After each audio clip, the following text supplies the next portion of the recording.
Shalom dan puji Tuhan saudara atas kebaikan Tuhan pada setiap kita, sehingga izinnya kita boleh bangun dengan tubuh badan yang sehat, pikiran cergas dan semangat yang berkobar-kobar untuk mahu melayani Tuhan. Saudara, mari kita mulai renungan kita dengan doa. Bapa di syurga, terima kasih atas kebaikan-Mu, kebersamaan-Mu di dalam kami mendengar mempelajari firman-Mu. Dalam nama Yesus kami berdoa. Amin. Saudara dan saudari yang dikasihi dalam Kristus, tajuk renungan kita pada pagi ini ialah integriti seorang pelayan Tuhan. Bagaimana mungkin kita melakukan ini? Firman Tuhan di dalam 2 Korintus 6 ayat 3-4 mengatakan, dalam hal apapun kami tidak menyebabkan orang tersandung, supaya pelayanan kami jangan sampai dicela. Sebaliknya, dalam segala hal kami menunjukkan bahwa kami adalah pelayan Allah. Saudara, menarik bacaan kita hari ini di dalam 2 Korintus 6 ayat 1-10. Ini merupakan salah satu kandungan surat Paulus kepada jemaat Korintus.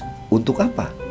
Salah satu tujuannya ialah supaya jemaat Korintus menjadi pelayan Tuhan yang berintegriti. Ada sebuah ilustrasi.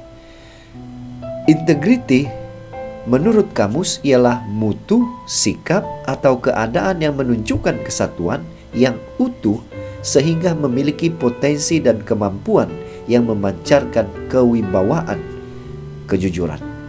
Apabila kita dengan bahasa yang lebih mudah, kalau disederhanakan, lebih kurang demikian artinya. Apa yang kita pikirkan harus sama dengan kita katakan, dengan apa yang kita katakan. Dan apa yang kita katakan harus sama dengan tindakan yang kita lakukan. Dimanapun, bila pun. Ini terlebih lagi berlaku di dalam pelayanan kita kepada Tuhan. Saudara, mari kita kembali kepada firman Tuhan, bacaan kita pada pagi ini. Paulus dan rekan-rekannya telah membuktikan integriti mereka sebagai pelayan Tuhan. Perhatikan saudara, kata-kata atau frasa dalam segala hal dalam ayat yang keempat. Di sini saudara membuktikan bahwa mereka menjaga integriti dalam setiap bahagian kehidupan. Mudah untuk mempraktikkan kasih, kesabaran, kemurnian, ketaatan pada Roh Kudus ketika situasi baik dan orang-orang menghormati kita. Akan tetapi, dapatkah kita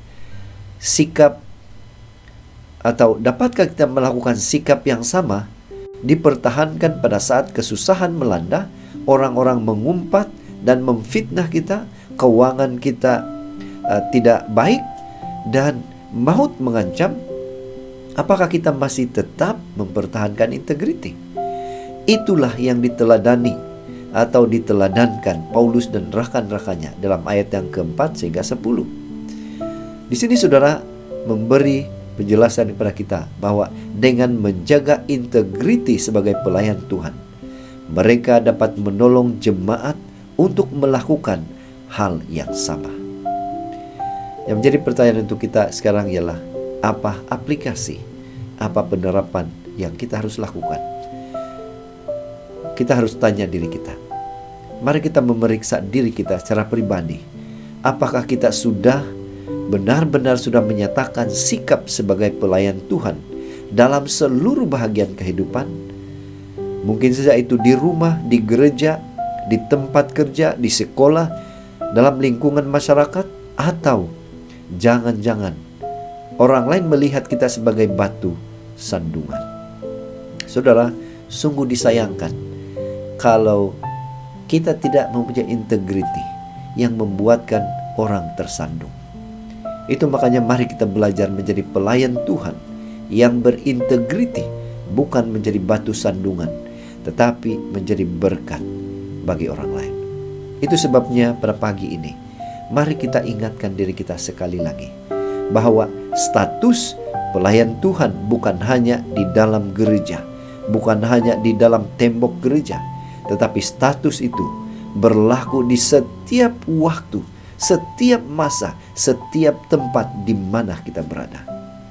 Inilah doa dan harapan kita. Mari kita bersyukur, mari kita berterima kasih kepada Tuhan Karena bila mana kita ada kerinduan melakukan ini, Tuhan pasti akan boleh menolong. Tuhan pasti akan boleh memberikan kita kekuatan, kemampuan. Untuk apa?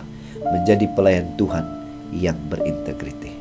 Mari saudara, tetap setia, tetap semangat, tetap positif, tetap sehat.